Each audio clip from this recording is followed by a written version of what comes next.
दुनिया कहती है ईश्वर को पाना मुश्किल है, पर राजस्थान के एक छोटे से गांव के किसान ने साबित कर दिया कि अगर दिल सच्चा हो तो खुदा खुद चलकर द्वार पर आता है। आज हम सुनाने जा रहे हैं भगत धन्ना जी की वो दास्तां जिसने पूरी दुनिया को भक्ति का असली मतलब समझाया। ये कहानी है भगत धन्ना जी की, जिनकी वाणी गुरु ग्रंथ साहिब में दर्ज है। राजस्थान की धरती पर एक छोटे से गांव में एक साधारण और सच्चे दिल वाला किसान रहता था। उसका नाम था धन्ना।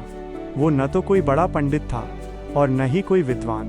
वो एक मेहनती किसान था जो सारा दिन खेतों में पसीना बहाता और रात को रब का नाम जपता था। उसके दिल में सिर्फ एक ही इच्छा थी कि मुझे मेरा वाहेगुरु मिल जाए। एक दिन गांव में एक पंडित आया। लोग उसके पास जाते, माथा टेकते और पूजा करवाते। धन्ना जी ने पंडित से पूछा, पंडित जी, आप ये क्या कर रहे हो? पंडित ने कहा, मैं ठाकुर जी की पूजा कर रहा हूँ।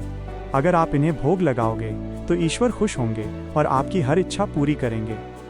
धन्ना जी का दिल बहुत भोला था। उन्होंने कहा, अगर इनसे रब खुश होता है तो मुझे भी एक ठाकुर दे दीजिए। पंडित ने मजाक में एक छोटा सा पत्थर उठाकर उन्हें दे दिया और कहा, ये लो, यही ठाकुर हैं। धन्ना जी उस पत्थर को बड़ी श्रद्धा के साथ घर ले आए। एक साफ जगह पर उसे रखा और हर रोज खेतों से आकर रोटी और दूध उनके आगे रखकर कहते, ठाकुर जी, पहले आप भोग लगाओ, फिर मैं खाऊंगा। वो सचमुच इंतजार करते रहते। घंटों बीत जाते पर पत्थर चुप रहता, लेकिन धन्ना जी का विश्वास कभी नहीं डगमगाया। एक दिन वो रो पड़े और बोले, अगर आप मेरी रोटी नहीं खाओगे तो मैं भी नहीं खाऊंगा। मैं आपके बिना एक निवाला भी गले से नीचे नहीं उतार सकता।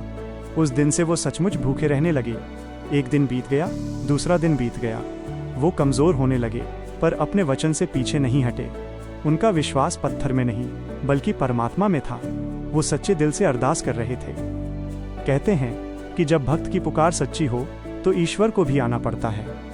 एक दिन अचानक वो जगह रोशनी से भर गई। धन्ना जी ने महसूस किया कि ईश्वर ने उनकी भक्ति कबूल कर ली है।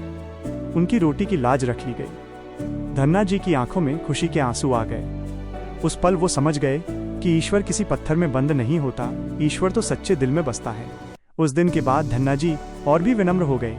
वो सदा नाम जपते रहे और लोगों को यही शिक्षा देते रहे कि ईश्वर को दिखावा नहीं बल्कि सच्चा दिल चाहिए।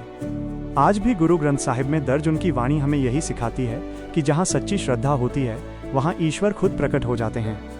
ये थी भगत धन्ना जी की कहानी, एक साधारण किसान की, जिसने अपनी सच्ची भक्ति से सारी दुनिया को बता दिया कि परमात्मा तक पहुँचने के लिए बड़े ज्ञान की नहीं बल्कि साफ दिल की जरूरत होती है।